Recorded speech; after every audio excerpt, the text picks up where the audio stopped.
What do I tell you about our first guest tonight? Well, last time he wrote a book was 20 years ago, and he's at it again.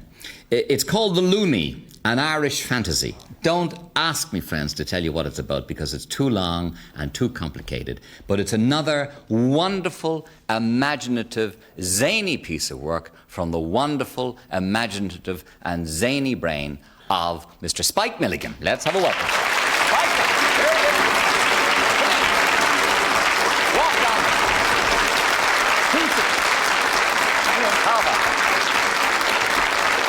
There you are.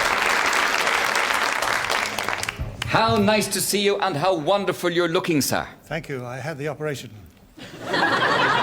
It did you a power of good. It did, yes. What did they remove, Spike? Bits. Yes. Important bits. I put them in a plastic bag and I've got them in the fridge for the hot weather. You work it out, Tom. It is 20 years since your last novel. What Yes. possessed you to start writing again, Mr. Milligan? Money. Just that. Yes, is there anything else? Not a lot, Spike. Right? No, not a lot. No. Now, the book is about a fellow called... Just let me give you the gist. The book is about a fellow called Ó Looney who lives in The Kilburn. Looney, yes, this. Mick Looney. And his father on his deathbed told this fella, like every parent in Ireland, that he was descended from the high kings of Ireland. That's right, And yes. he comes to Ireland to claim his throne. That's right, yeah. Yes. Spike, all the way through, you've been criticised for sending the Irish up something awful in this book. We've always been sent up. We've always overcome it, though, haven't we?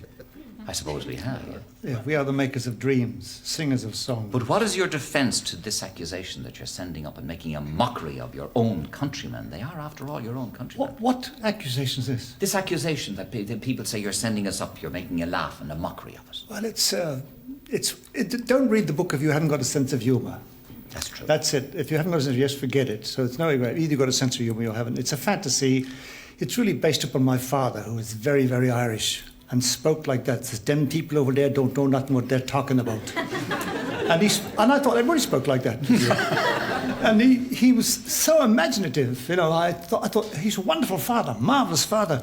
He told me, he tried to convince me that he used to ride with Quantrill's guerrillas in the Mexican War, and that he fought with Jesse James and robbed a bank in Brownsville in Texas. And I thought all fathers had done bank robberies and knew Jesse James. And then years and years later, when I'd grown up, I thought, well, this is a lot of... He's been spoofing me all these years. I said, look, Dad, look, I'm 50 now. Look, I can go out on my own. I said, all these stories you've been telling me, they're all lies, aren't they? He said, oh, yes, that's right.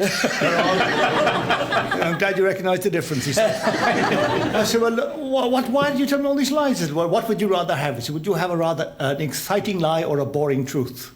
So that stuck with me. So I thought, well, he brought me up with a very... I never had this blinkered imagination. He always went that way, like this, and I could never have written like I do without him, because he was just such a power of information about Ireland. The first book I wrote, I'd never been to Ireland. Puckoon. Yeah, Puckoon, yes. And I thought, I wonder if from the way he talks about Ireland, I could write a book without ever going there. And I did, and people thought I actually was very familiar with Ireland, and I hadn't, so... It was a triumph for my father's description of Ireland that did it, you know. Puckoon must have one of the greatest opening sentences in literature. Standing at the window looking out of the back garden to your mother, she was digging an air raid shelter at the time. That was Adolf Hitler, my part in his downfall. No, that was Puckoon. That was Puckoon, that's right, yes. I don't know what you...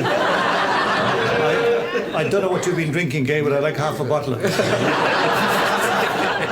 It is, to say the least, an imaginative sentence. Now, well, he was so Irish. I didn't know that, like, he'd say things, you know, if my father was alive today, he'd have been dead 10 years. I couldn't get that out. What did you say? What was that? Yeah. He was a sergeant, though, in the British Army. You couldn't have been poor, Spike. I mean, you weren't really poor. Well, when we came, I was part of the Irish diaspora. My original ancestors came from Buncrana. In 1830, it was about the time of the potato famine that all the young men of the family named them as Ó Maolagáin. Milligan's the English bastardisation of the name. And they actually joined the British Army just to survive. And of course, as a result of it, I was born in India because my father was posted there. I'm the Irish diaspora, yes. That's why I'm living in England today and not having lived in Ireland. But you weren't poor, or were you? I mean, we were all right in India. We had servants because your money went further and you paid these poor servants next to nothing. And when my father was dismissed from the army, we came back to England. Then we were poor. It was Poor? Very poor. Well, poverty is when you got, they say, pardon the language, but when you got the arse out of your trousers. Yes. Well, we had the arse out of other people's trousers. Yes, we really were poor, yes. Yeah.